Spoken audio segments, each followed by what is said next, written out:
Are you looking to optimize your health? Are you looking to get the best supplements at the lowest price? For high quality supplements and to talk to someone about what supplements are best for you, go to takeyoursupplements.com and one of our fantastic True Health coaches will help you pick out the right supplements for you that are the highest quality and the best price. That's takeyoursupplements.com. takeyoursupplements.com. That's takeyoursupplements.com. Be sure to ask about free shipping and our awesome referral program. Welcome to the Learn True Health podcast. I'm your host, Ashley James. This is episode 186. We have with us today a thrilling guest. Most of our audience has their vision. I know we actually do have some wonderful listeners who are in the blind community. Our guest today is an optometrist who is helping to prevent blindness and do many other things. He has an amazing story. He's also here today to teach us how to not only prevent blindness, but also take care of our eyes. Preventive medicine is the best, and to reverse dry eye, which so many people suffer from. I'm really excited to have you here, Dr. Travis Zigler. Welcome to the show. Yeah, thanks, Ashley. I'm pretty happy to be here. And before we get started, I do want to talk to you about, or I want to thank you for what you're doing on this podcast. And I've been listening to a lot of your episodes lately, and the episode that you were interviewed was excellent. So if any of your listeners have not listened to that, they need to go back and listen to that episode, or the two episodes. Thank you. Yeah, it was so funny that you told me that everything that I shared, you're like, that's what I wrote in my book. We were talking before we hit record, and it's so funny, with holistic medicine, there's so many directions we can go in, and it's not black and white. There's herbs can work for people, homeopathy can work for people, acupuncture, and they all have different effects. They all can come together, and sometimes acupuncture will work more for others, just depending on where they are, for example, right? But when you have something that works for everyone, so for example, a nutrient deficiency like EFA deficiency, which I'm sure we're going to get into talking about, but in my experience, an EFA deficiency can lead to dry eye. And because it's just like, if you don't put gasoline in your car, a gasoline deficient car isn't going to run. And so there's certain, fundamental truths about health. We can maybe get these nutrient deficiencies met through food or supplementation, so we can choose different avenues. And but when it comes down to it, if we're missing parts of our nutrient needs, we need to go seek them out. And I know that's one thing you do, is you help people make sure that they can get on the right supplements for their eye health. And I think that is fascinating, because I really am curious for you to share how we can support our eyes. A lot of people think that they just, go to an eye doctor, get some glasses, and that's it. And there's nothing else around eye health. And yet, when we look at the eye and the anatomy of the eye, it's highly vascular. And so we can do a lot to support it in healing itself. Isn't that true? Yes, it's very true. At the end of every exam, whenever we dilate a patient, they always ask me what this is for. And I let them know that the pupil it's black because it's a hole, it's an opening to your eye. And so when we dilate that pupil up, I can look back there and I can look at the vasculature, the blood vessels, the nerve, and I've diagnosed brain tumors, I've diagnosed diabetes, high blood pressure, just by looking in the back of the eye. And most people don't even realize that you can do that. Amazing. Well, before we get into all this exciting information, I'd love if you start by sharing your story. Yeah, I'd love to share my story. I'm going to keep it a little shorter because it is a long one, but I have two parts to this story. I graduated from Ohio State College of Optometry in 2010, and just a Western medicine trained doctor, and practiced under my uncle for about 5 years, from 2010 to 2015. There was always something missing from me going into practice, and something was off. And I figured that it was because I wanted to own my own practice. And so my wife and I actually quit our jobs. The three things you're not supposed to do: quit your jobs, move across the country, and start a business. And so that's what we did. We quit our jobs in Columbus, Ohio. we moved across the country to South Carolina, about 700 miles south. And then we started two new businesses, not just one. And one was a private practice, and then one was inside of Walmart, so a commercial practice. And so we started these two practices in January of 2015. And then while we were building these practices in May of 2015, I came across a course on selling online products. And it kind of piqued my interest. And we had a lot of time between patients because we were just starting out practices. And when you start out a practice, you can network all you want, but it's still going to take a little time for word of mouth to get around and you to start getting busy. So I had, about 10 to 15 minutes between each patient. And I started exploring online e-commerce. And so we started a company called iLove in May of 2015 with a mission to end preventable blindness.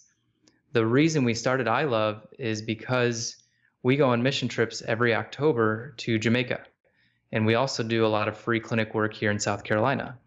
And these mission trips, we go in, we create MASH style clinics. We give about 3,000 to 5,000 eye exams over 2 weeks. And we give the patients that are down in Jamaica we give them an exam, glasses, and sunglasses. And so it costs us about $10,000 a year to do this. And that's to take me, my wife, and our team, because that's one of the benefits for working for us is we'll pay for you to go on these mission trips with us. And so we wanted to figure out a way to pay for that. So that's why we started this online business. And it started out as a sunglass company. And we started growing that and our two practices simultaneously because they're very synergistic with each other. And then about a year ago, I was at a conference and there's a doctor, a homeopathic naturopath doctor. I don't know if you know him, I don't think he's a doctor, but Stephen Cabral. He does a lot of homeopathic medicine out in Boston. And he was up on stage and there's a panel kind of drilling him with questions. And he sells all these other people's supplements and pretty much homeopathic remedies. And they said to him, why don't you sell your own remedies? You're the expert. And it clicked for me that we needed to start a supplement business. So we morphed iLove into a supplement business, and we have a dry eye section, which is called Hydrate, which Heye, Drate. And we focus mostly on dry eye now. We still have our sunglasses, we have reading glasses, and we have a macular degeneration vitamin, but we focus primarily on dry eye. And so this last year, we kind of came out with supplements and sprays and everything for dry eye. Well, when we moved to South Carolina, another part of this story is I promised my wife we'd start trying to have kids.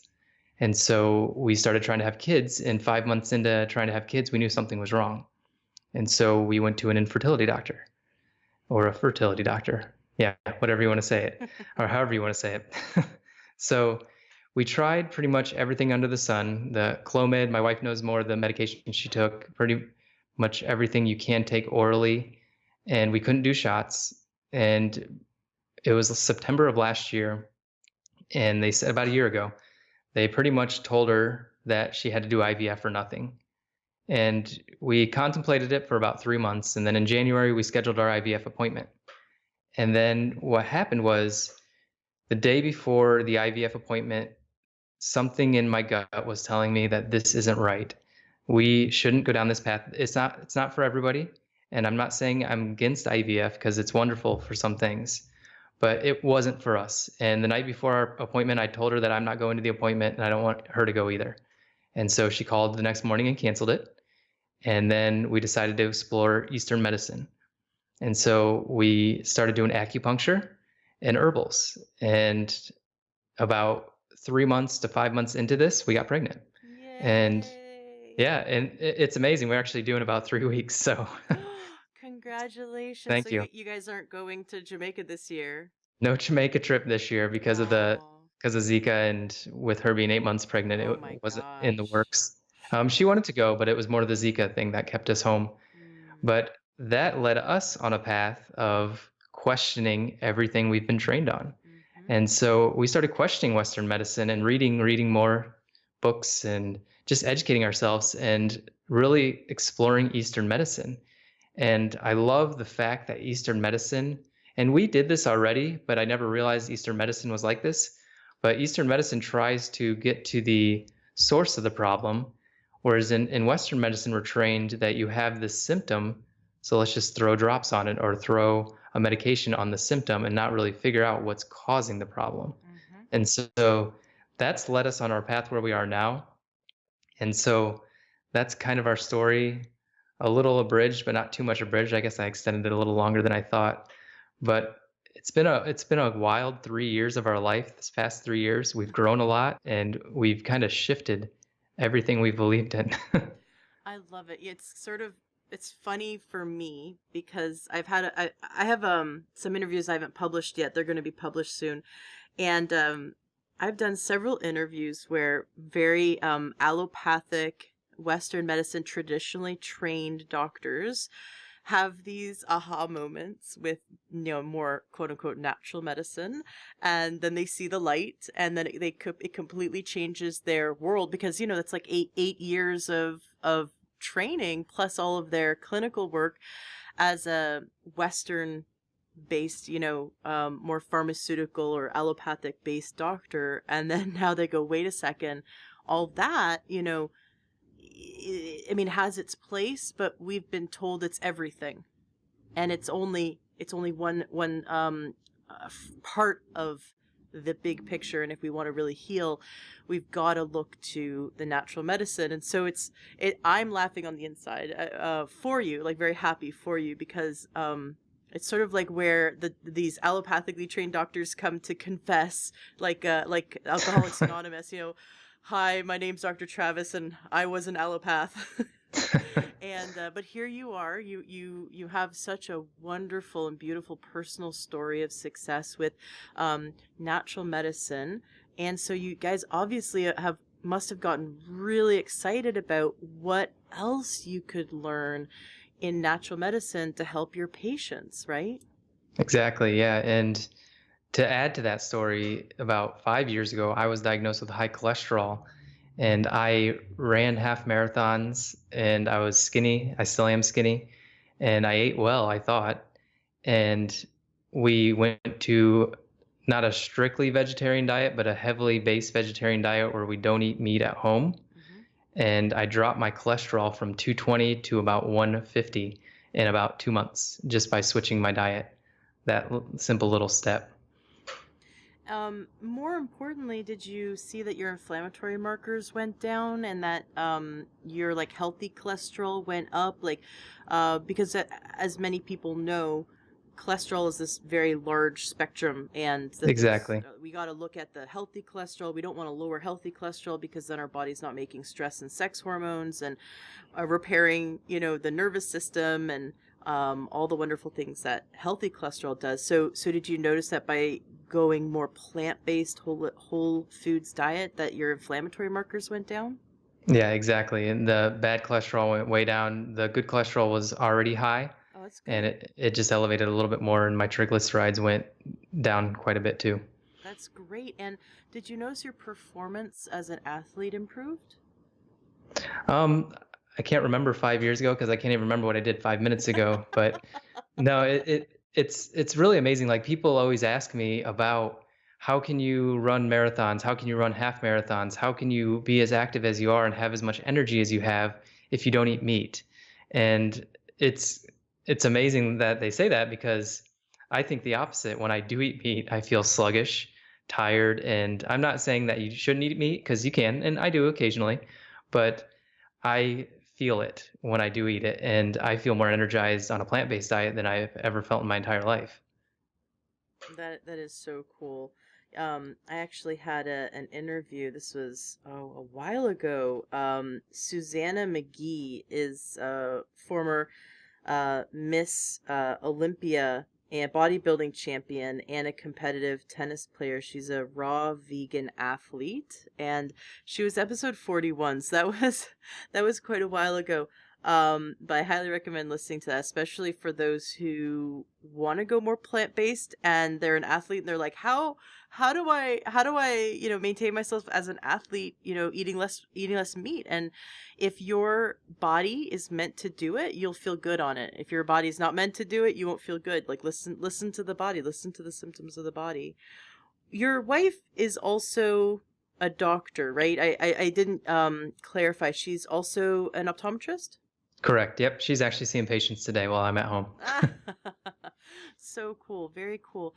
Well, I love your story. I love what you do. These missions to Jamaica where you're helping so many people. It's really cool. And so you're teaching people how to reverse dry eye naturally. I want to talk about that. I definitely want to talk about like your supplement for reversing macular degeneration. But first, tell us about your dream for your foundation in which you're looking to open free clinics and help to catch preventable blindness. Can we talk about that? Yeah, of course we can. Thanks for asking about it because that's our passion project. And the free clinics part of it was, or excuse me, the foundation part of it to make the free clinics was something that we've always dreamed of. It's always been that kind of goal that you set it up on your wall, you look at it every day. That's why you get up in the morning. That's why you go to sleep at night. That's why you live. And we always thought to ourselves, yeah, maybe around the age of 55 to 60, we'll get there. We'll get to the point that we want to, or we can create that free clinic that we've always wanted to. And the cool part about this online business that we started with iLove is it enabled us to do it this year. And we actually started a free clinic in our current practice that we're in now. We only have one practice now. We actually sold one in June. And the current practice that we're in, we do a pay what you can model. And so patients come in, we give them the price that we recommend them paying, and they pay what they can. And that's as simple as it is. And we actually stole that concept from Panera Bread. And Panera has restaurants where they're pay what you can restaurants. And so they give you a price, you pay what you can. And studies found that 80% studies, Panera found that 80% paid the exact price, 10% paid under, 10% paid over. And so we took that knowledge and just brought it to our eye care practice. And I would say about 95% of people pay full price, and some people don't pay anything at all, which is okay because that's what we're there for.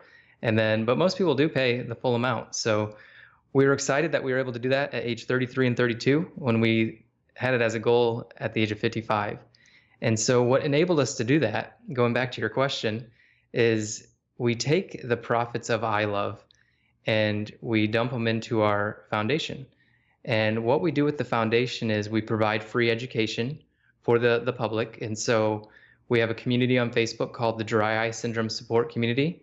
And if we ever have to pay for content or anything, we actually use the foundation to get that dry eye content. We haven't really had to use it for much yet because most of the time my wife and I just volunteer our time on there to do Facebook Lives. We do videos and we do a lot of content for that community. And if you just go to Facebook and search dry eye, you'll find it. And there's about 3,000 members. We're growing about 20 people per day.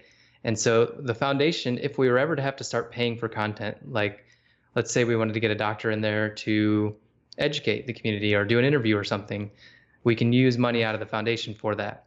The foundation also provides scholarships for optometry students that are aligned with our mission. And so if they have gone on a trip, and what my wife and I want to do is start going on trips with students again, because we've done that before. And when we're going on that trip with the students, we'll pretty much be interviewing all our potential applicants. And we'll be able to give scholarships to students that go on these mission trips because they align with the mission of the foundation. I love But it. the third, go ahead. No, I was just gonna say I love it. It sounds so great. So we haven't given a scholarship yet because we just started the foundation 8 months ago or 10 months ago. And so we're really excited to give our first one. We'll probably be doing that next year. But the most exciting part about the foundation is the clinic part of it. So our goal with the foundation is to create these free clinics. And the clinics could be self-sufficient because we're not doing necessarily free clinics. We're doing pay what you can. And so we want people that need a free exam to not have to feel pressured to pay for it. So we leave a very low pressure situation. We don't tell them. They usually mention it to me in the exam room. But the really exciting part of the clinic is if we were to create a free clinic in Jamaica or a pay what you can clinic in Jamaica. And this is kind of our goal because right now we're going into Jamaica. We're creating these MASH style clinics, which is just a clinic where you go in, you provide, like I said, 3,000 to 5,000 eye exams in 2 weeks, and then you're gone. And so there's no sustainability there. Where you can create sustainability is if you had a main clinic in an island like Jamaica, and that main clinic had a doctor in it. But then you trained a bunch of opticians to go out to the communities in cars or bikes or whatever with reading glasses. And they can check people for the need for reading glasses and quite honestly cure a bunch of this blindness that's in these countries just by giving them a pair of reading glasses. Then you train them that if they cannot fix the problem, they come back into the main clinic to get a full eye exam and see if they need surgery or something further, or maybe just a different prescription from reading glasses. Because what most people don't realize is that most people are blind in this world. The number one cause of blindness in this world is a lack of glasses. And there's 700 million people right now currently blind due to that. So if we could create this sustainability model in Jamaica and figure it out for, I forget the population of Jamaica, but they only have 2 eye doctors per 500,000 Jamaicans. And so if we can figure it out for an island like that, you could then repeat it anywhere in the world and keep this model going. And you could figure out, okay, it costs this much to create that model.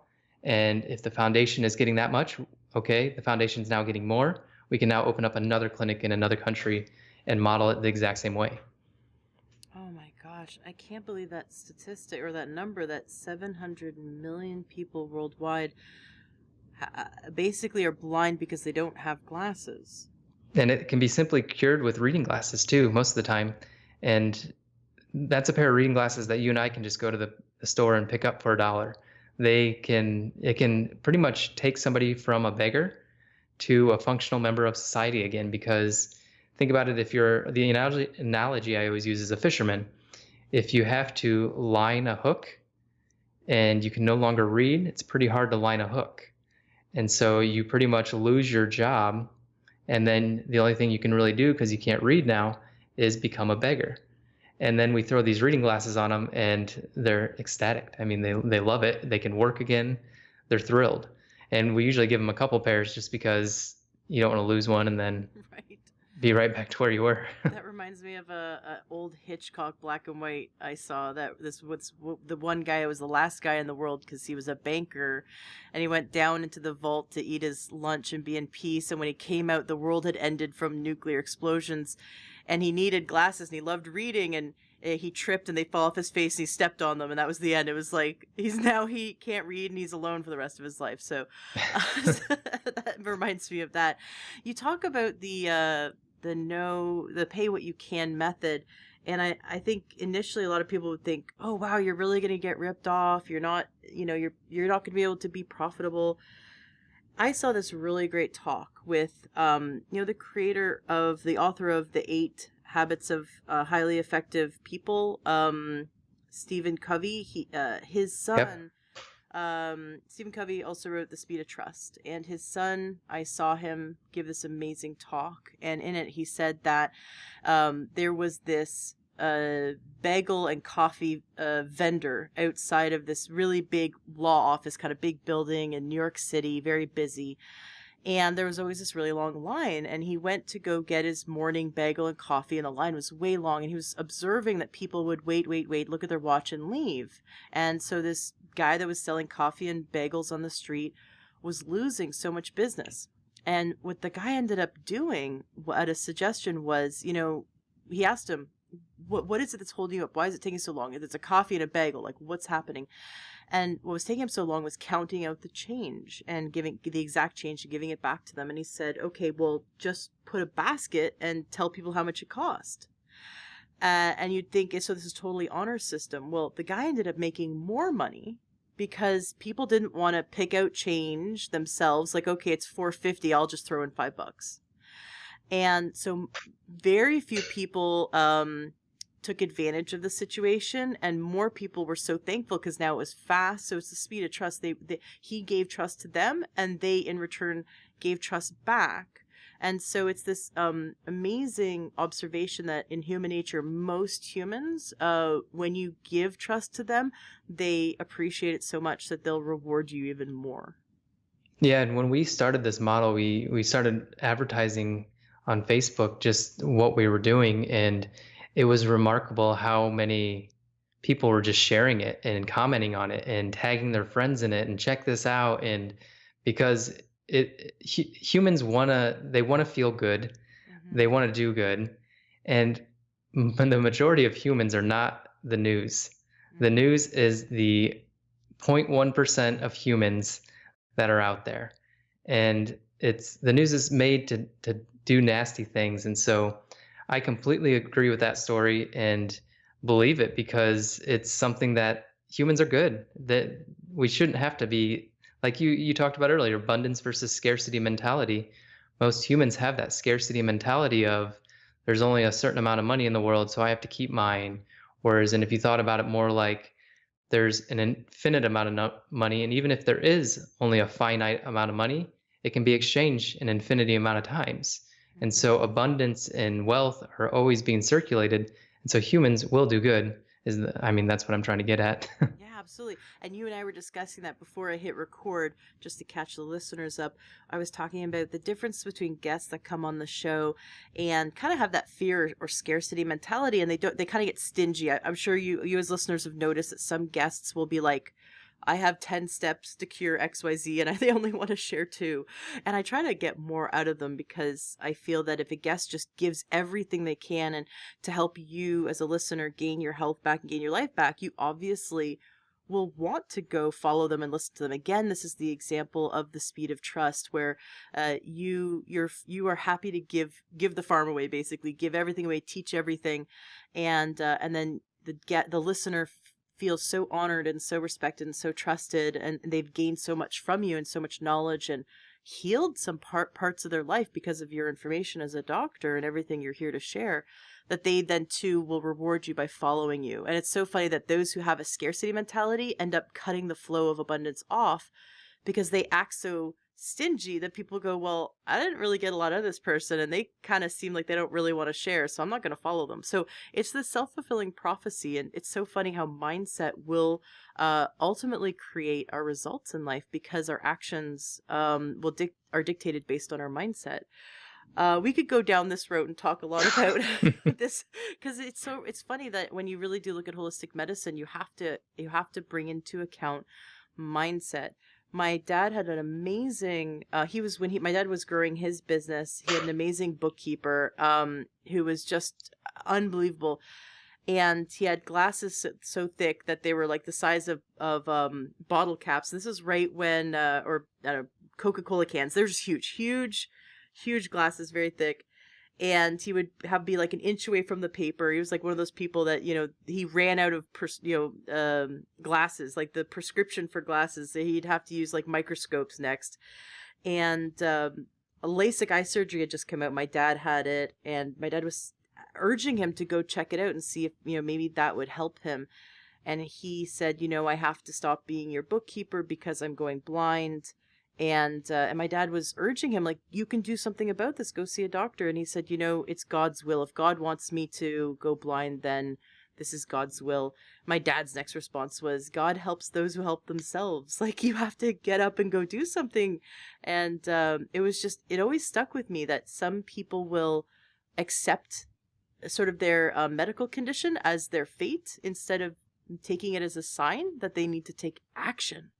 So you and your wife took some amazing actions, and look, you have this wonderful bundle of joy on the way.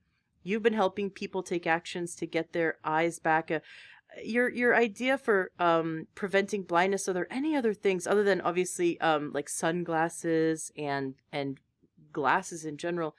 Are there any other major tips that you can give us to help us prevent eye problems down the road? Yeah, you mentioned sunglasses. So UV protection, number one, being outside is key, and getting a pair of good polarized sunglasses is better for that too. Another tip is wearing blue light protection glasses when you're indoors. Mm. And blue light is probably one of the most undervalued, but getting more popular things that are out there right now. And for the listeners, blue light it comes off, it's actually a natural light from the sun. That's why you see the color blue, hence the name blue light. So blue light, when it hits your eyes, it tells you to wake up. So when the sun rises, you're waking up with the sun. The sun sets, the blue light is gone. Your body starts producing melatonin, and you start to get tired and go to sleep.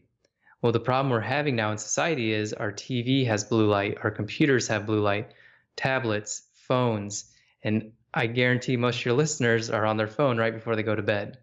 And so, with that blue light going into your eye at nighttime, right before you go to bed, you're actually not getting into the restorative sleep that you need to be getting into until later in your sleep cycle, and you're not getting it enough every night. So, if you're waking up tired, it's most likely because you're on your computer, phone, tablet right before you go to bed. So, I challenge your listeners to put everything away about 2 hours before you go to bed. Now, of course, there are exceptions to the rule, and some nights are going to be harder than others, but try it for 1 week. So if you go to bed at 10 o'clock every night, shut everything down, even your TV, and take the TV out of your bedroom if you have that. And 2 hours before you go to bed at night, shut down everything and read a book, a paper book that has pages, and you turn them. And also, about 5 hours before you go to bed, start wearing a pair of blue light blocking glasses, because even our lights now have blue light in them because they have the daylight colors, and the cool white is all very blue light driven, and that's why it looks so different. If you can, change over to that soft white, which has that more of a yellowish glow to it because it doesn't have as much blue light emitting. And so from an eye standpoint, blue light can cause macular degeneration down the road. And so we don't have long-term studies of what all this computer and tablet use is going to do to us, because it's the millennials that are kind of the prime subjects for that, and we're not in our 60s yet. But I think that when we get to be our 60s as millennials, we're going to see a ton of macular degeneration, and that's because we did not protect our eyes from blue light. And so instantly, or short term, your sleep's going to get 100 times better if you start wearing blue light blocking glasses every night, and you start shutting down all your electronics and TVs 2 hours before you go to bed. That's probably one of the biggest health tips that I can give on blue light right now. So we talked about sunglasses, we talked about blue light, and going more did you have any questions on that before I went on anymore? I was gonna say it's funny. I'd never heard of blue light, like blue light blocking glasses. Right? I'd never heard of it. And on episode 57, James Swanwick came on my show, and he was a Yeah, I know former James. ESPN anchor. Really? Well, he came on the show again. Never knew about it. He was coming on the show to share about his no alcohol challenge, and for like an Australian man to not drink alcohol is kind of like asking you not to breathe, right?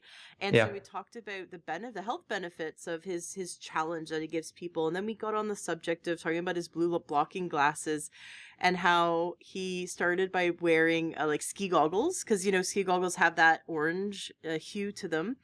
Yep. But he felt like a fool going out in LA at night, wanting to be with his friends wearing ski goggles, and so he tried to make them stylish, right? So that's he sells these blue blocking glasses that are really cool and stylish, and he sent me a pair, and I'm again thinking this is like one of those total hoax things, you know what I mean? Like oh yeah, okay, I'm gonna wear orange glasses and it's gonna make a difference.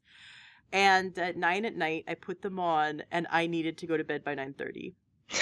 That's I good. could not believe it. And normally I'm a night owl, and so I do, the second the sun goes down, I turn my app on my phone on, which blocks or lessens the blue light, and the same with my monitor. It's timed so that when the sun goes down, my monitor goes orange. And I notice a huge difference at the times that we choose not to have any electronics after the sun goes down. As a family, we go to bed earlier, we get better sleep, we wake up with more energy. And I'm seeing and hearing these stories of these kids who are depressed, sleep deprived, low immune system. And it's because we're allowing them to play with electronics right before bed. So you're absolutely right.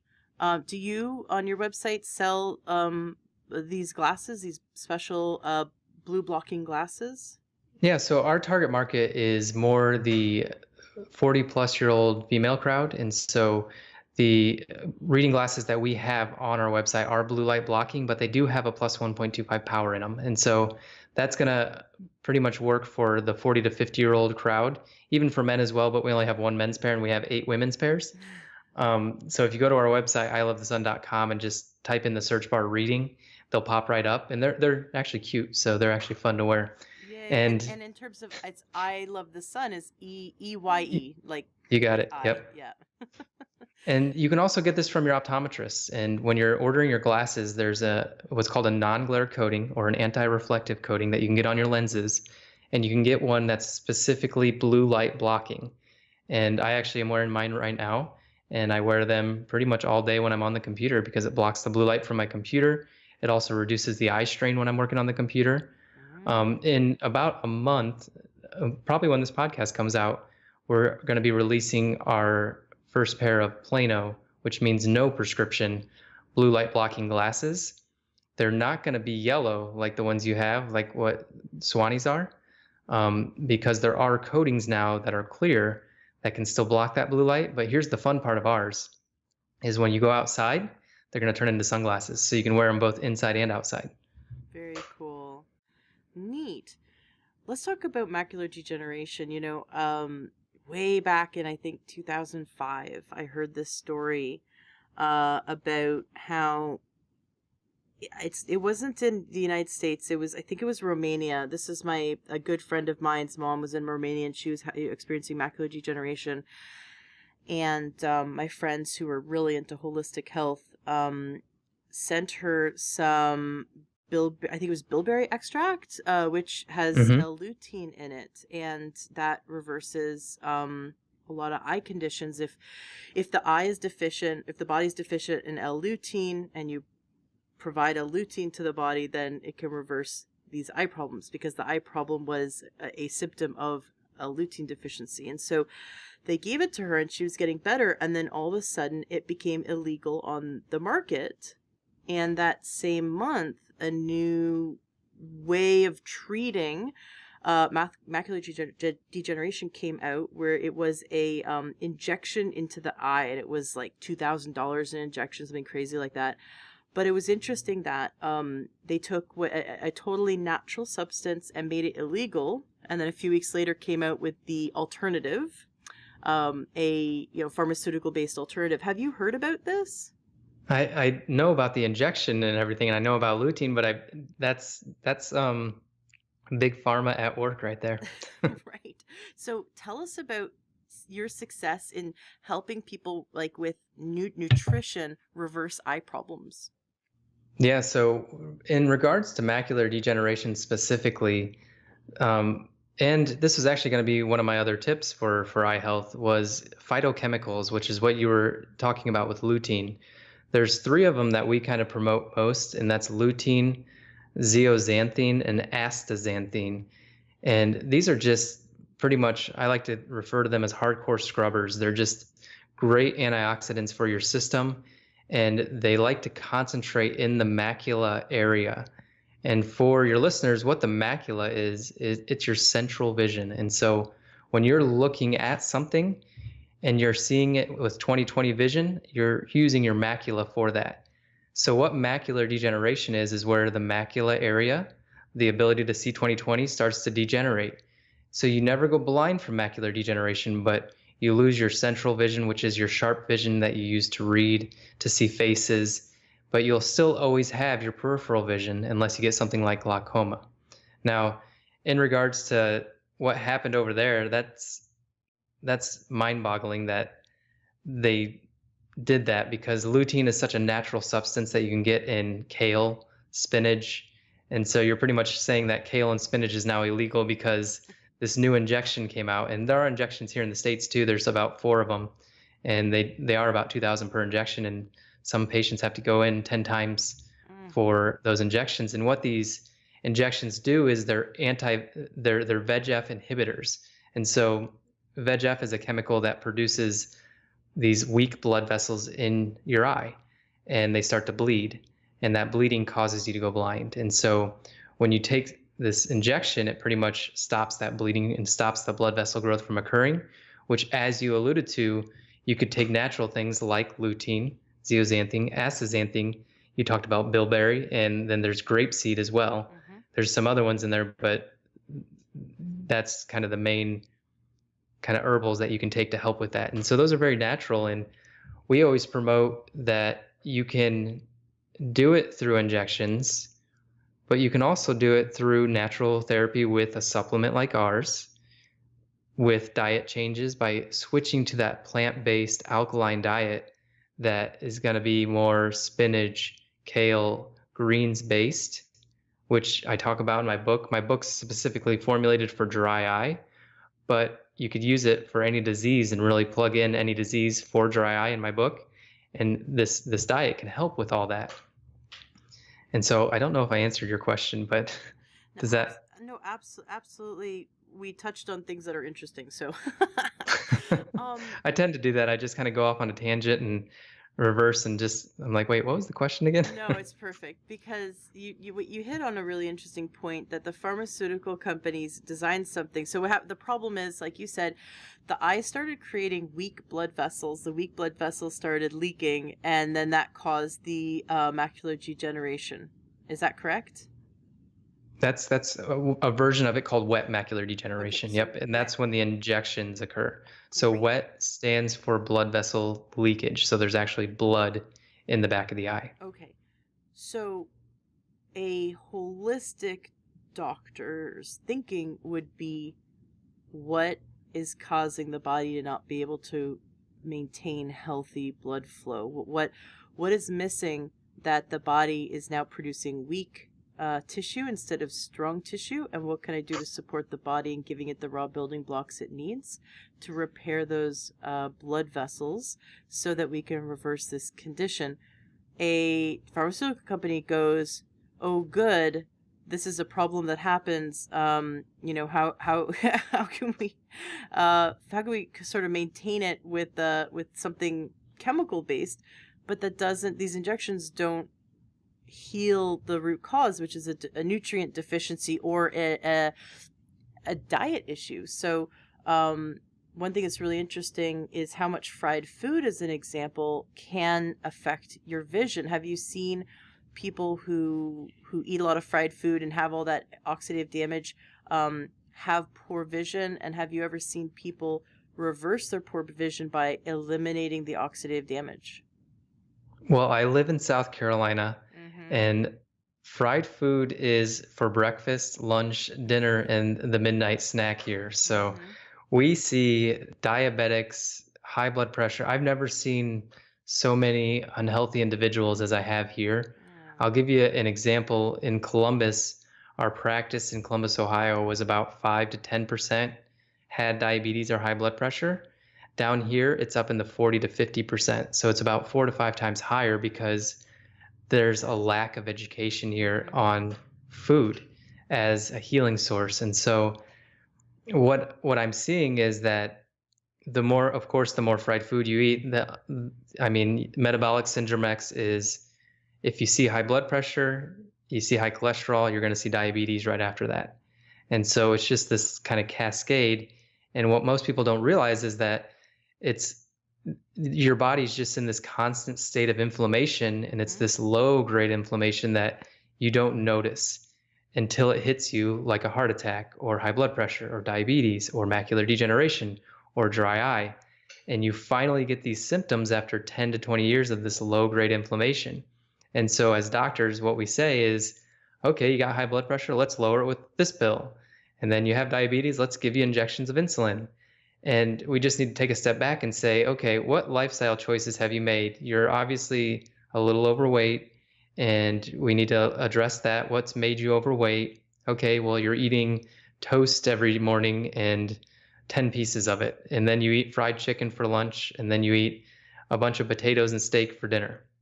And so I could try to shift them to start to reduce the inflammation in their body with the first thing you can do is food.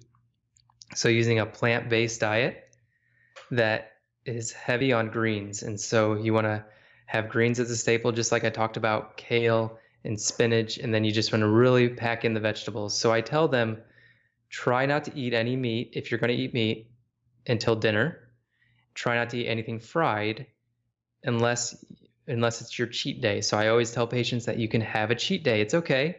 Take one full day, eat whatever you want, because my goal with them is once I get them started on this anti-inflammation diet, that cheat day comes along and they eat something that they used to love, and their body's now starting to crave vegetables. Mm-hmm. That sweet's going to hurt them. It's going to give them a headache, and they're going to realize how much they were actually poisoning their body because they're producing this non-inflammatory state in their body now. And when they eat a high inflammatory food like cake or fried food or pizza, it then just it crushes them because it like when I eat that stuff, I'm down. I'm out. I need to take a nap. I have a headache and I stay away from it as much as possible now. And so I very focus on getting rid of the inflammation by eating a plant-based diet first.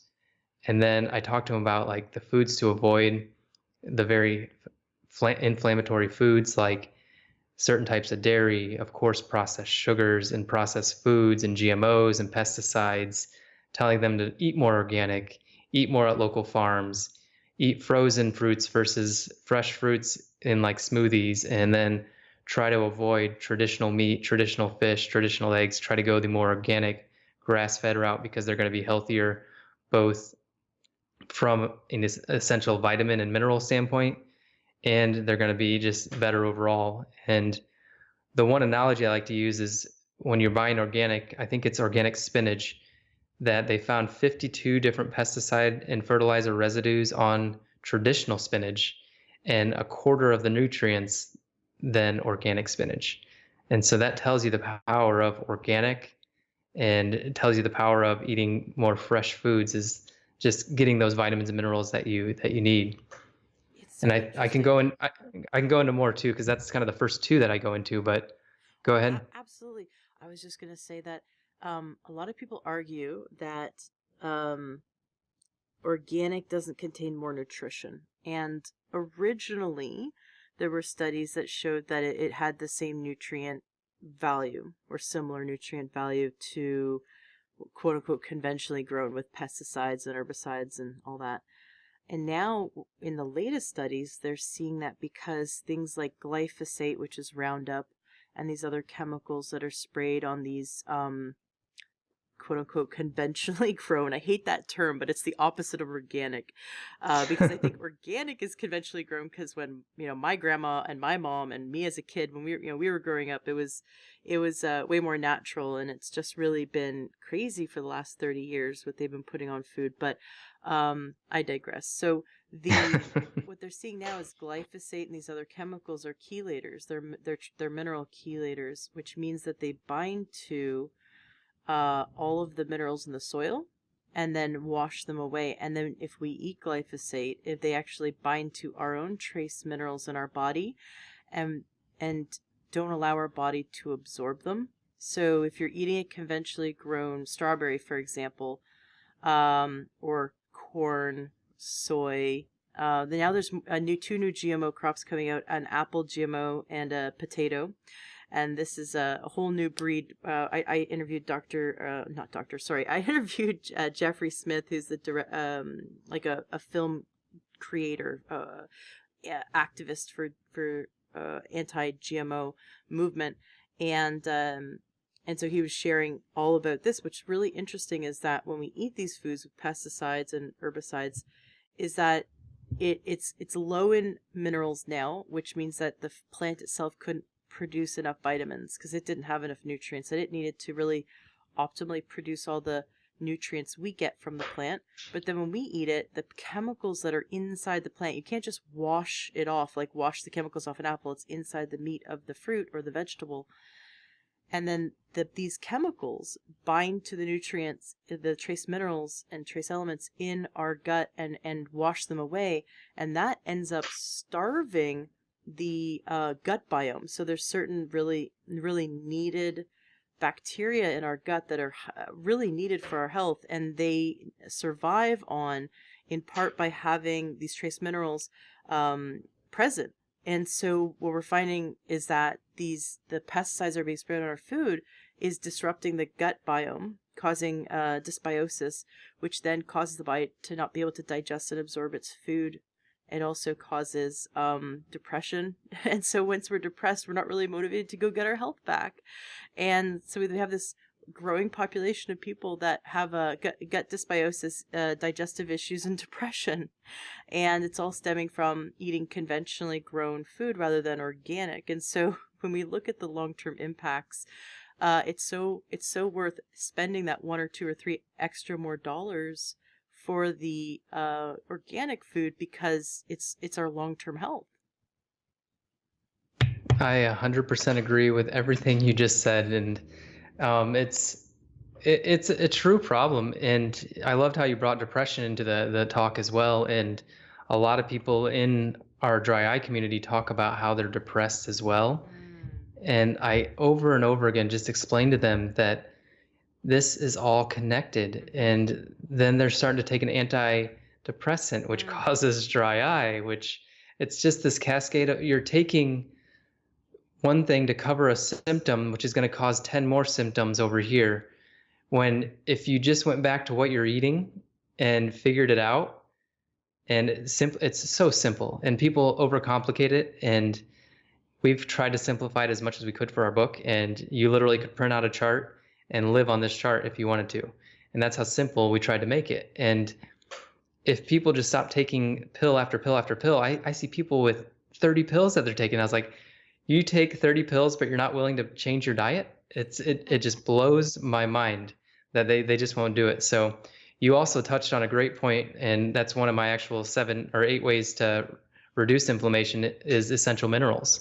We're so deprived of essential minerals, and magnesium being the biggest one. mm, And going back to, I'm going to give a plug for Swanee or James Swanwick as well. So he's a sleep company with the blue blocking glasses. He also sells a magnesium spray, and I use that spray every night before I go to bed. And that's the best way to get your magnesium levels back up to where they need to be, is applying a spray to your skin. We have magnesium in our dry eye formula, but magnesium ingested through supplementation is not, it doesn't raise your magnesium levels as high as if you put it on the skin. And so it's a stress relief too. So it will relax you before you go to bed. So go over to Swanee's website and get that magnesium spray to get your magnesium levels up, because I think it's somewhere around 80 to 90% of people are magnesium deficient, and mm. that can boost your energy so much just by doing that. Mm, And so, very interesting. What about yeah, taking an Epsom salt bath? I take lots of those. Do you find those to be another effective way to receive magnesium? if you get the right salt, yeah, you have to make sure you get the right salt. Oh no, And what's the right salt? well, just making sure that it's more natural salt that's like Mm, made in. So going back to ingestibles, if you're going to use salt on your food, salt's not bad. Salt does raise your blood pressure, but if you're eating a good diet, salt's not going to do anything. But don't buy typical table salt, because mm-hmm, typical table salt has absolutely nothing in it. Buy like we have Himalayan pink sea salt right now. And I think in my book I mentioned Celtic sea salt.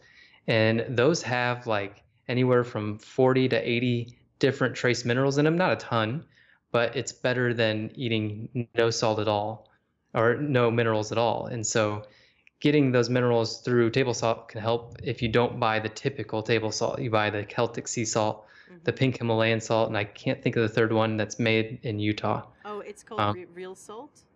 okay, that was easy. Yeah, I the forget the easy one, but I love the real salt. I love their story. Because I take a supplement, a trace mineral supplement. It's a liquid from Utah, and it's from because there's what's really interesting about the geography of Utah is there's these large deposits of trace minerals because it used to be um, part of the ocean. Then it used to be a dense, lush forest, 30 million years ago or whatever, and then this thick coat of limestone, or maybe it was a forest and then an ocean. I don't know, but this thick coat of limestone kind of sealed in this humic shale, and the humic shale was um, basically many, many, many feet of plants that already digested, so chelated the minerals, and then it just became like a fossil. And so you take this shale, a humic shale, and you put it into water, like almost like a tea, and it makes, just by putting this shale into water and distill and allowing it to sit, it steeps, and it becomes um, uh, tiny, tiny, tiny particles of these chelated trace minerals that are highly absorbed into the body. And so Real Salt is also a company that has a salt mine that has the same um, kind of trace minerals deposits in their salt, and the salt's delicious, and it's pink. And it's also you can also kind of see all the minerals in it, so it's really cool. I totally agree with you. How healthy salt is, that if you're salt deficient, it actually is one of the causes of heartburn, because the body uses salt to make hydrochloric acid. And if we don't have the raw building blocks to make hydrochloric acid, then we end up having too little, and then we end up getting heartburn as a result, because heartburn is most of the time caused by too little and not too much stomach acid. So eating good, healthy salt gets all those great trace nutrients, and then on top of that helps the body to digest. Yeah, so my crazy concoction that I drink every morning before I eat my green smoothie in the morning is I drink a glass of apple cider vinegar to get a little acid in the Nice. stomach, and then I sprinkle my pink Himalayan sea salt in it, and then just fill the rest up with water. And so I drink about a 16 ounce of that, not 16 ounces of apple cider vinegar. That's only about 1 ounce, but it's a good salty solution that's a little acidic, so it helps kind of your stomach get going before the green smoothie. And I drink that every morning. And you telling that story about that just clicked a bell, or made me realize that I was actually out there in July. It's Arches National Park is pretty much, Mm-hmm. that's how that whole area was founded, was that whole, what you just talked about with that salt. So Mm-hmm. that all started ringing a bell once you started talking about it, and I learned about it in July, and I didn't connect the dots until now. Thank you. Yeah, oh, absolutely. It's so much fun what we can all like learn from each other. It's great that you do that salt concoction in the morning, because that is really healing for the adrenal glands, is to drink some warm water with salt. So you're just adding, you could also add lemon to it. Yep, I do that occasionally too. There you And go. it's funny that I think it was your podcast just a couple episodes ago, we talked about you should not eat um, carbonated beverages during meals, and Mm, anything really basic before a meal or during a meal. And that was something that you taught me that I now don't do.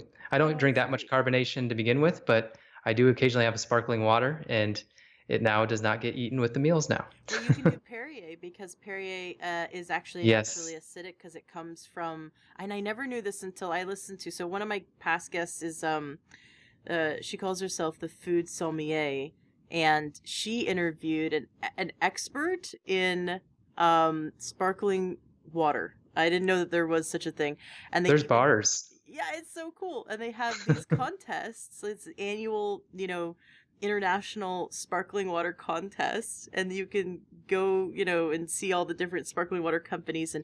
And what I never knew, and I thought this was so interesting. This is why I love listening to podcasts, because of how much I learn.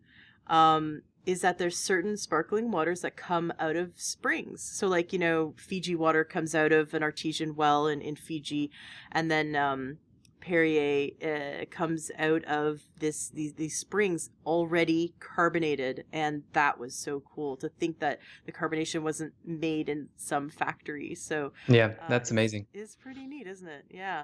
Well, you have so much to share. I definitely want to make sure that people understand how to prevent eye disease as much as possible, and promote eye health as much as possible. Um, how do you feel about all these eye exercises? People sometimes claim that they can lessen their prescription with eye exercises. What do you think about that? It's interesting because my Western medicine doctor hat tells me that it's all bogus, and it's phony. And but then my my Eastern medicine hat is kind of saying, well, maybe we should look into it more. But from my experience, it's very hard to correct something like nearsightedness. But I can't say that now that I'm questioning everything I've learned, Mm, that they're not true or not, because what we're seeing now more and more is, well, we don't know what causes nearsightedness. mm-hmm, And so we can't really say treatment is bogus if we don't know what causes the disease in the first place. And so mm-hmm, this is a disease that does not follow the typical inflammatory body state. And what we're seeing with nearsightedness, which is being able to see up close but not far away, and you need glasses to see far away. mm-hmm, What we're seeing with that is that cultures with more computer work and reading, the Chinese culture, the Asian cultures, tend to be more nearsighted. I think it's 70% of Asians are nearsighted, which is just an insane amount. And then when it comes to um, our culture, we're not quite as high as that, but we're becoming more nearsighted. And what we're starting to see now that we have computers and tablets and phones is that we're seeing adult onset nearsightedness, which we've never seen before. So I didn't become nearsighted until I was 25, which was right after optometry school. And so we're now seeing more nearsightedness because we're seeing more near work, and we've pinpointed, studies have shown that if you go outside and play more, you're less likely to become nearsighted. And so that's because your eye is focused far away. And when we look far away, our eyes are relaxed. And when we look up close, our eyes are focusing. So there's something about this focusing constantly that's causing us to become more nearsighted. And so we don't know what causes it. We know how to prevent it, kind of. And so I don't have an opinion as much anymore about those eye exercises as I used to. I used to be like, okay, you can try, but it's probably not going to work. Now, It's funny that you go say ahead. that because you're saying basically if we look to the distance, we will prevent having this problem. So that is using the muscles of the eye to look to the distance and develop and strengthen those muscles of the eye. Well, if we can do it naturally by staring into the distance, could we not figure out sort of like little gym exercises for those muscles to do it deliberately to reverse the problem? So the studies that they're doing are actually more focused on what's called peripheral defocus, if that makes sense. So if we make the peripheral vision of if we make your peripheral vision blurry, it tends to prevent nearsightedness from getting worse.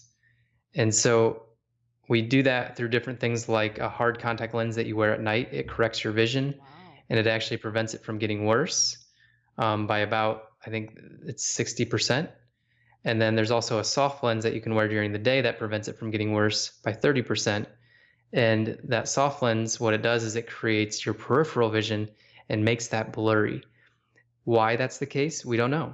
And so when you're looking at far away, all the muscles are relaxed anyway, so it's hard to kind of work them to Mhm. reverse this. So there's no studies really that have proven any of those eye exercises to be correct, but there's no studies that show that they're wrong either.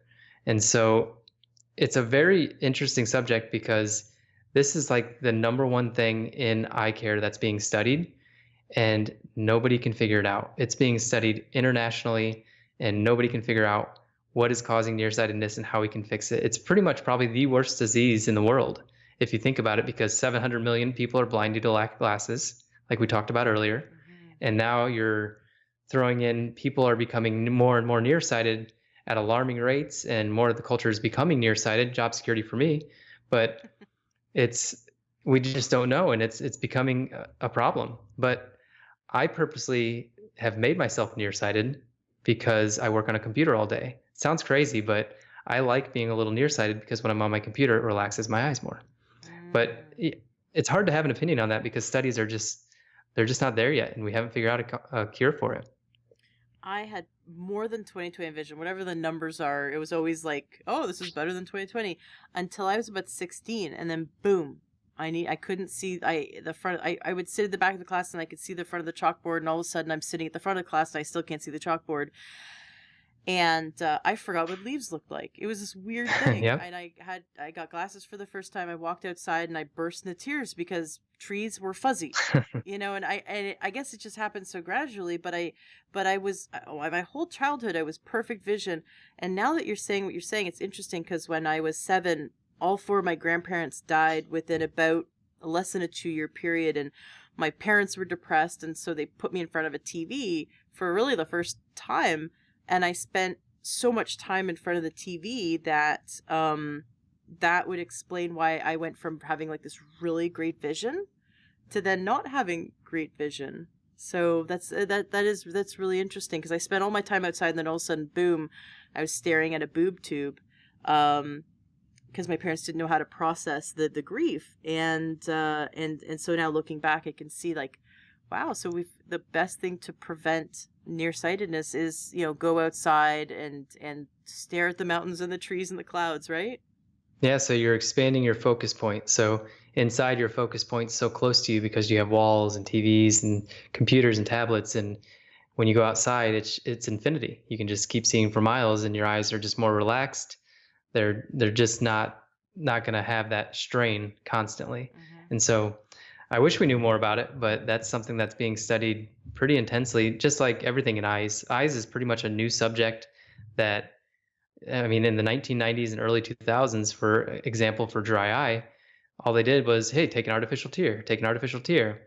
And now we're looking at artificial tears like, okay, that's just covering up a symptom. That's not even addressing a problem at all. And in my opinion, even the prescription medications for dry eye, like Zydra and Restasis, they're still just hitting a symptom of inflammation on the eye causing dryness. And that's all they're doing. They're not addressing the problems. We're taking these medications to suppress the immune system, but really we should be helping the immune system battle the inflammation. I definitely want to talk about that. I also want to bring up night vision. So, a story for you. Dr. Joel Wallach, who's my favorite naturopathic physician, he told us do not eat fried food ever, ever, ever. And one of his, I don't call it disciples, but one of his students, along with myself and many others who love learning from him, Marvin Ropp. He grew up in the Amish community, and he left the Amish community and became a Navy SEAL. So their training is high, like they have to have better than 20/20 vision, right? They have to be on their game. And so he had really great vision, and he wanted to test Dr. Wallach's theory. And so every day he ate one, and he never, ever, ever ate fried food until this point. He ate one packet of fries from McDonald's every day for a week. And then as he was driving home at night, he lives out in Utah, and it was dark. And he freaked out because he couldn't read the signs. It was all blurry. He realized he couldn't see the signs on the highway. Everything had become blurry. He couldn't figure out, he couldn't navigate. And it took him over a year of antioxidant supplements and a healthy diet to reverse the damage that he did to the vasculature of his eye in just eating fries for 7 days straight, or one packet of fries for 7 days was enough to take away his night vision. Tell us about night vision. Is this something that it's like the early warning signs of eye problems or inflammation is when we lose night vision?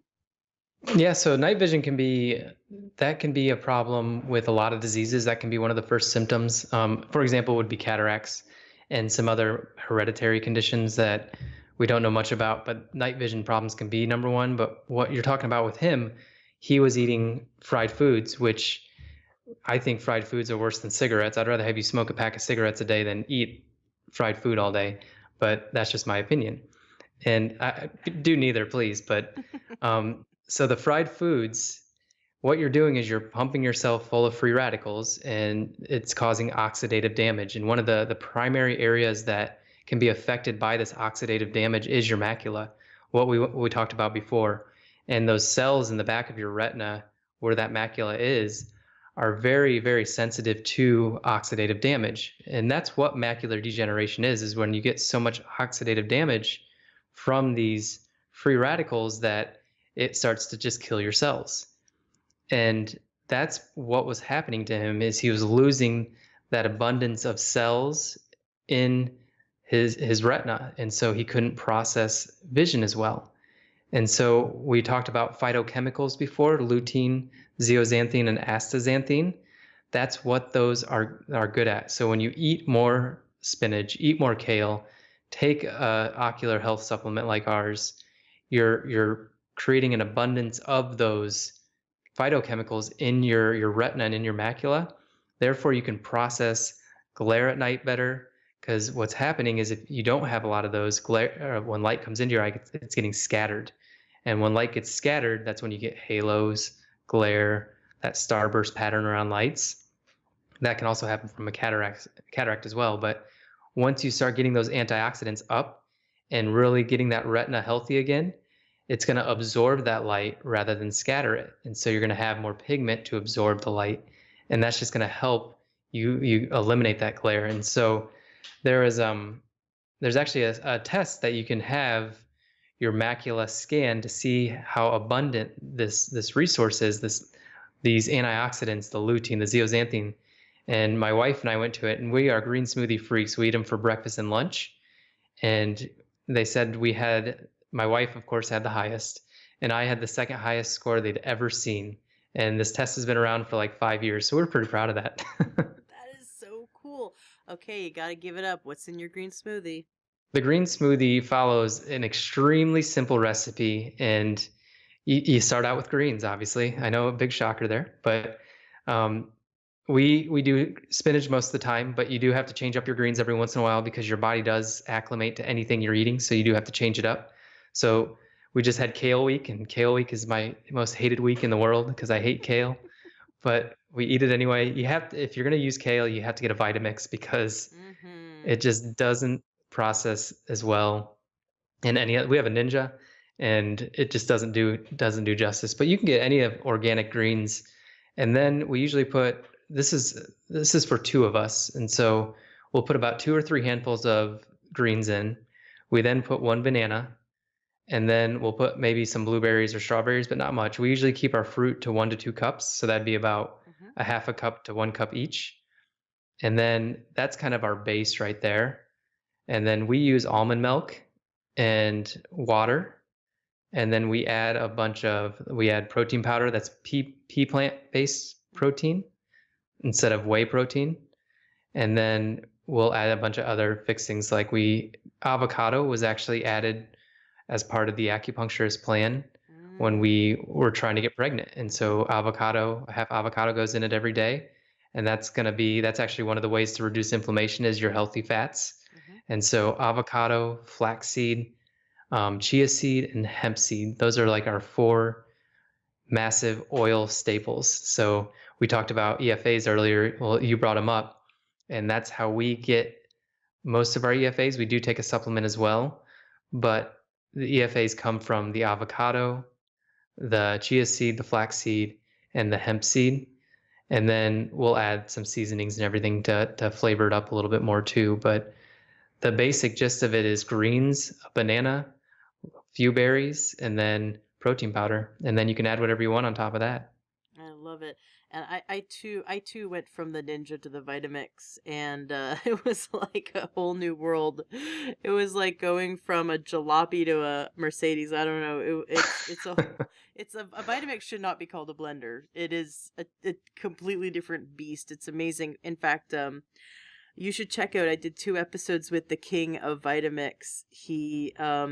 It's pretty awesome. You just search Vitamix in my website, learntohealth.com, and he gives a bunch of recipes. Like, you can make a vegan cheese dip that is out of this world. In fact, he takes this vegan cheese dip that he makes in his Vitamix to football, game parties, and all these very Manly men. manly men, thank you, very manly men, love it. And they actually, his very manly friends, tell him to bring the cheese dip, and it's a vegan. It's made of like cashews and a bunch of other stuff, but Yep. he Has makes he it in ever the has he ever Vitamix. told them? Yeah, and they're like, bring that cheese, stuff that they dip their things in, and he, it's cool because it tastes so good that they don't care that there isn't actually cheese in it. But yeah, he came on the show and shared a bunch of recipes, and he said that in the last time I had him on, he shared that there's this new attachment for the new Vitamix that you can do things like grind coffee. And I said to him, wait a second, can I grind coffee in my Vitamix? He's like, yeah. Like, I don't need the new attachment, right? And so, because we live we near Seattle, so we're like, we have to have, we have our organic coffee, and but I don't want to have to buy it ground already because it loses its Mm-hmm. flavor. And so now every morning we use the Vitamix to grind our beans, and it's taken our coffee to a whole new level. But yeah, you can make your own almond milk. You can make your own nut butters. Just so many things that I tried to do in the Ninja and failed. We have a food processor, so we do some of those things, but Mm, the Vitamix seems like it can just we're turning into a commercial for Vitamix now, Yeah, but it is totally. truly that amazing. Yeah, I know it is. It's so much fun. Awesome. Well, so you have a lot of information in your book about how to obviously reverse dry eye. You're teaching people to shift their diet. Do you have recipes in your book? Tell us more about your book. It's actually a pretty so I what I started was it's at dryeyecommunity.com. I started this email kind of, I don't want to call it a course, but just like an email sequence to my dry eye community that I just wanted to provide them value how to naturally treat and cure their dry eye through things like hydration and exercise and sleeping more and decreasing stress and food. Well, I came to the food portion and I looked at the food portion for like, I thought I could do it in 2 days. And I looked at it and looked at it. And a week later, I was like, I don't know how I'm going to do this.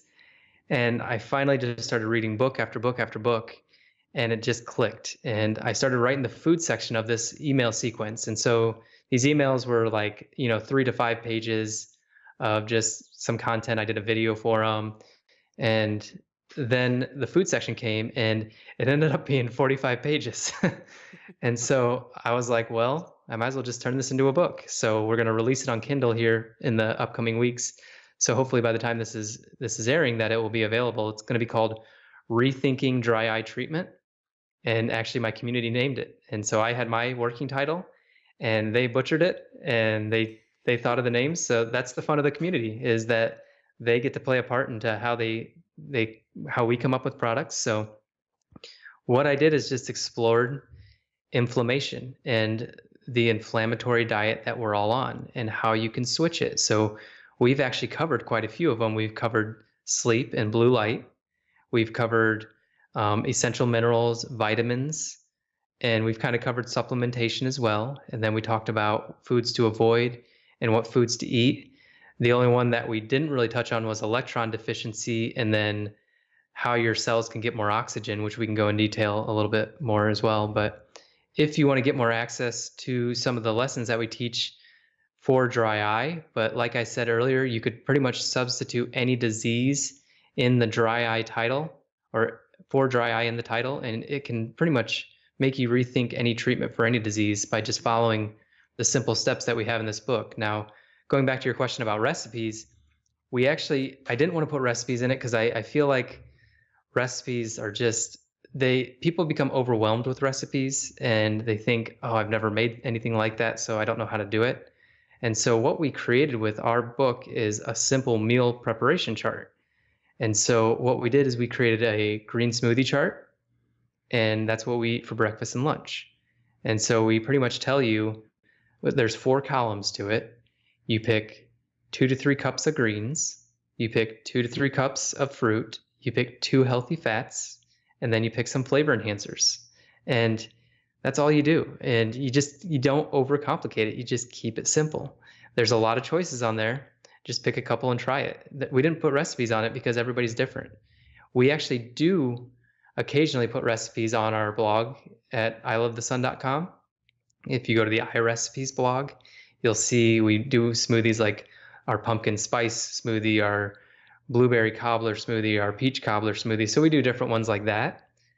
And then what we did is we gave you some other lunch alternatives, like a salad chart, how to make a good salad without dressing, because dressing is just pure poison, in my opinion.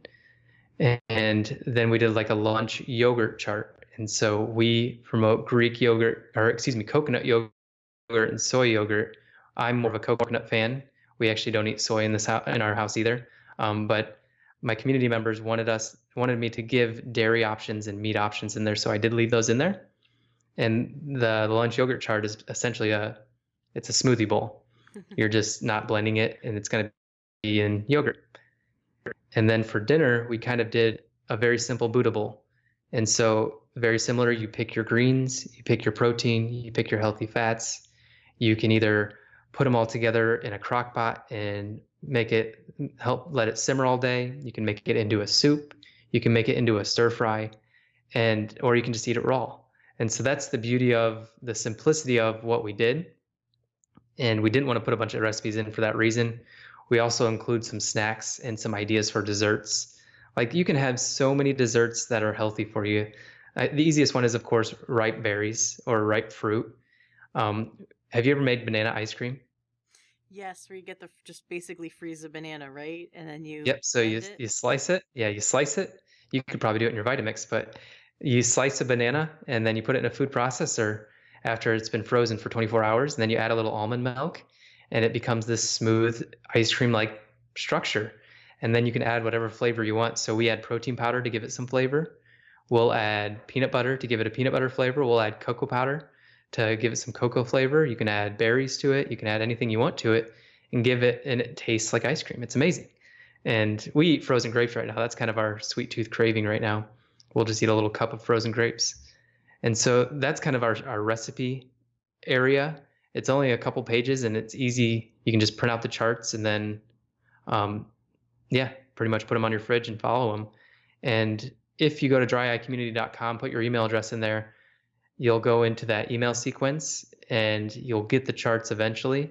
And I may even put them on that first page, but where you'll get them instantly. But yeah, you can just print them out, put them on your fridge, and when you go grocery shopping, take that with you. When I tell people to go grocery shopping, I always tell them never go inside, always stay on the outside. And actually, we only do our shopping in the produce section, and we just do everything right there in the produce section, and then we're done. It's faster, it's easier, and it's healthier. Absolutely, sis. Shop the perimeter for sure. Tell us how we can join your community. It's a Facebook community. Yeah, thanks. I appreciate that too. So, Dry Eye Syndrome Support Community is the name. You just go to Facebook, search Dry Eye. We're the first ones to pop up. That's the best way to get a hold of me as well. My wife and I are pretty active in that community when we can be. And if you ever have questions about dry eye, you can always tag us in there. We'll get to it when we can. We also have 2 team members in there that help us monitor the community as well and moderate it. And they're great too. So if somebody has a question and we haven't addressed it yet, they usually will post a blog post that we've written or a video that we've done so they can get their answers. And then we also do Facebook Lives on that page every Sunday at, I think it's 5 p.m. And that's where we just answer questions from the community live on Facebook Live. And it's a lot of fun. So yeah, the best way to get a hold of me and to find that community, just search Dry Eye and it will pop right up to the top of Facebook. So cool. And we'll make sure the links to everything you do is in the show notes of today's podcast. So I definitely want to have you back on because as you continue to research and see the research that's coming in around like eye exercises, for example, I love that you're keeping the open mind and exploring everything and looking at the research, and you have your hands are always, in clinical work as well. So you're going to see more and more results as you continue practicing holistically. Definitely want to have you back on the show to kind of catch us up and stay in touch and share more and more of what you're learning is working as this unfolds. I definitely want to point out that your website, which is I Love the Sun, EYE, I Love the Sun, .com, and then you also have this email list that they can join, which is called dryeyecommunity.com. Is that correct? You got it. And that actually routes back to that website for now. And you can put your email address in there and then you'll start to receive the sequence. And that sequence, like I said, you can plug in any disease for dry eye and it could help you with that disease. Right, because what you're doing, and I think this is brilliant, you're obviously attracting those who have dry eye, but dry eye it's not the disease itself. It's a symptom.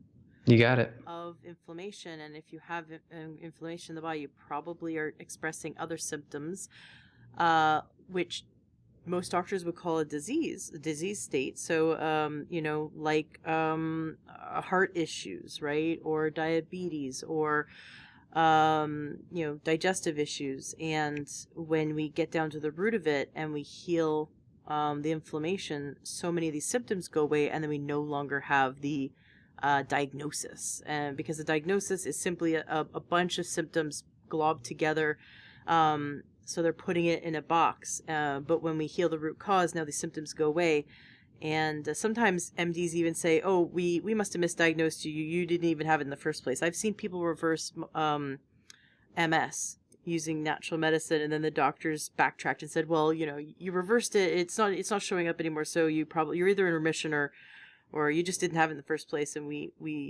got it wrong." So it's just funny that heal the root cause, and even MS has a lot of inflammation, and there's so much now coming to the forefront showing that by addressing inflammation, they can see amazing results. So your dryeyecommunity.com would be great for, like you said, anyone who has any disease state, because lowering inflammation and nurturifying the body is going to help anyone. Yeah, I just it's funny that you bring that up because Saturday I had a patient with MS Mhm. and I discussed this with her for probably 30 minutes and I sent her a PDF copy of my book just because she's like, I've tried everything and I just don't understand why nothing works. And I was like, she explained to me all the steroids and Mhm.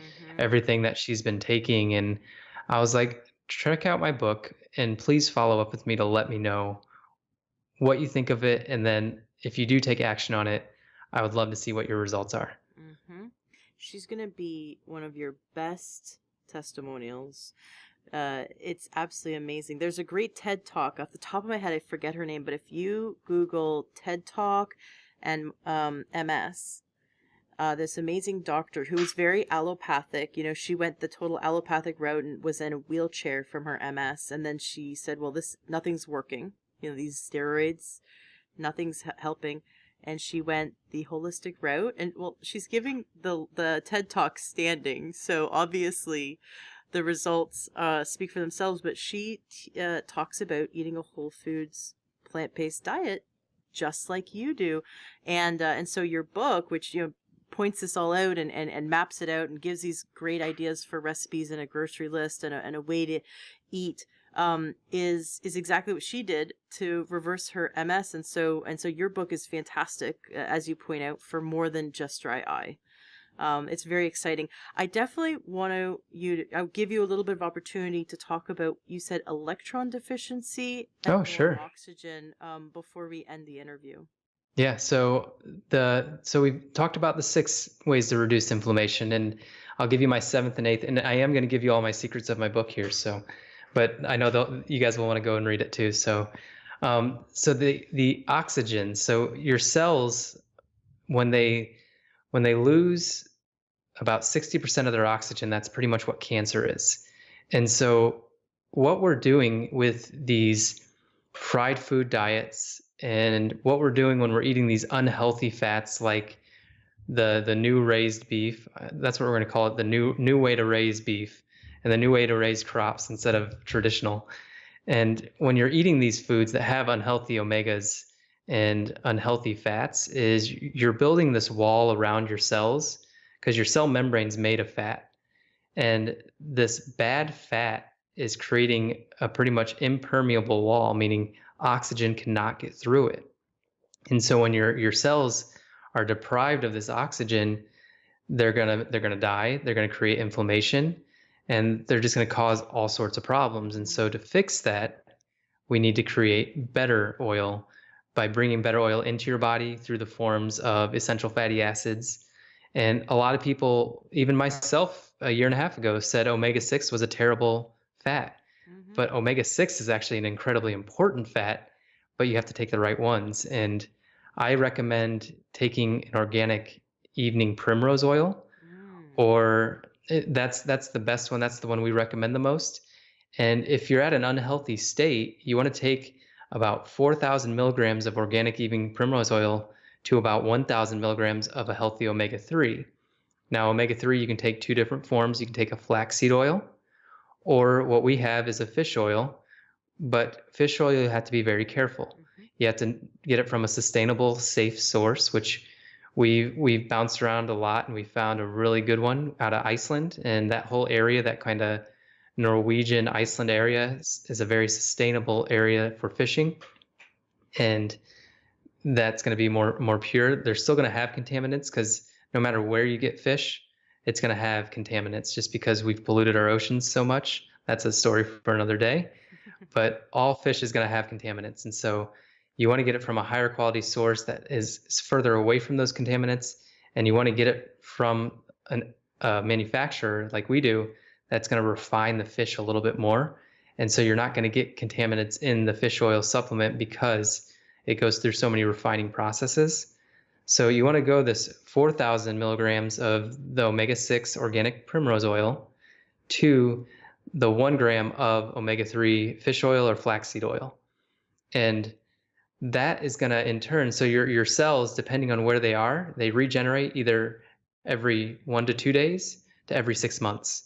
And so when you start doing this, you'll notice some improvements right away, but you're not going to notice the full benefits for 6 months to a year because you have to replace every single one of those bad cells in the body. And as you replace those bad cells with these new healthy omega cells that are going to let oxygen through, that's how you hear people solving cancer, curing cancer with diet. It's because they're eliminating the bad stuff, bringing in good stuff, and your body knows how to heal itself, and it will get rid of those cancer cells for you. And so switching your diet around will help prevent cancer, number one, but it will also help you heal cancer, number two. I'm not saying just do this, follow your doctor's orders, but a diet is a huge step that you have to take if you want to beat cancer and if you want to have a chance. And giving your cells more oxygen through better fats is huge. And the four best whole foods for that, avocados are just massive. They have a 15-to-1 healthy omega-6 to healthy omega-3 ratio. And then you have the hemp seeds that we talked about, the ground flax seeds, and then the chia seeds. Those all have great omega fats. And so that's the staple of our diet. And that's, I think, one of the most single-handedly, or that's one of the things that helped us get pregnant, was getting those fat ratios in proportion. And then also the acupuncture really helped balance things too. So that's giving your cells oxygen, giving yourself better fats, getting rid of vegetable oils, Crisco, margarine, all the bad stuff. Any kind of oil, just don't eat it. The only oil I eat is probably organic coconut oil, pretty much is the only oil that I'm going to eat, but I don't eat it that much. And if you do cook with an oil, that actually makes it a bad oil no matter what oil it is. So try to avoid cooking with oils. If you're going to add an oil to it, and it's going to be organic coconut oil, add it at the end of the meal. And so if you want it for the flavor, it's harder to cook some things, and we still cook with oil because it's hard not to, but you want to try to avoid it as much as possible. The other thing is electron deficiency, and this one's actually extremely easy to do. We always are wearing shoes now, we're driving cars, we're inside all the time, and so we avoid the natural kind of balancer of life, which is the earth. And a lot of people think this is like getting to that meditation state of woo-woo and think it's out there, but it's not. It's studied. It's go outside and walk barefoot in your yard and see how much better you feel. There's a reason that when you walk the beach with your bare feet, you feel better. There's a reason that when you go swimming in the ocean, you feel better. Go swimming in a lake, walk barefoot outside, you're going to feel better because the earth has this natural ability to balance your body. So if you're heavily negative, if you're a negative charge and you step on the earth, it will give you positive charge to balance you out. Whereas in the opposite's true too. If you're very positive charged, and I'm trying to keep this as simple as possible, but if you're positive charged and you step on the earth, you're going to get some negative charge from the earth and it's going to balance you out. And so the earth has this incredible ability to balance your state. So if you feel yourself getting stressed out, try taking a walk barefoot outside and you'll be amazed at the benefits from it. Think about when you're like sitting around a campfire barefoot, how much better you feel, how relaxed you are. That's the healing power of just the earth and electron deficiency. So just balancing your body back out is what that part of it is. Awesome. Very cool. I think they call it earthing. The grounding and earthing. Yep. Grounding and earthing. Yeah. And I do a lot of hikes with my husband, and I'll stop and hug the trees and Love it. but exchanging those electrons, I really feel something. Or just put your hand on a tree, I feel something, and I don't know. I don't think it's psychosomatic because I put my hand on a metal pole, I don't feel anything. I put my hand on a tree for a minute, and I feel different. I feel good. I feel very alive. So it's there's definitely something to it. Thank you so much, Dr. Travis, for coming on the show and sharing so much wonderful information. Um, I, I I recently had a dentist on, and we talked about how looking in the mouth and oral health is this early warning detection system for internal health. And I think, as you probably can agree, eyes are the same. Eyes, because they're so vascular, because like you said, you can dilate and look straight in and see the vascular. I mean, what other part of the body can you dilate something and look straight in and see the vascular health? It's fascinating. So really, eyes and eye health is the yellow canary in the coal mine. It is the ability to the early warning system to detect disease long before it becomes really, really, really bad.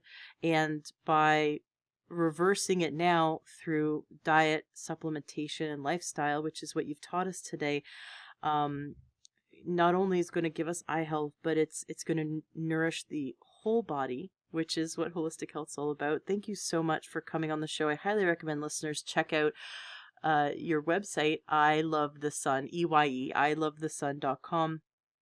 Go to dryeyecommunity.com so you can get on that email list and get all those wonderful swipe files that Dr. Travis mentioned, and definitely get his book that's coming up, and the links to all that will be in the show notes of the podcast, along with your community. And I think it's so cool that you every Sunday will answer questions to your community, and that you provide so much outreach for free, because it is that trust that you give and give and give and give, and the universe and all of the followers will give back to you, because we're here in this wonderful exchange of healing and helping each other. So thank you so much for all you do. It's been a pleasure having you on the show today.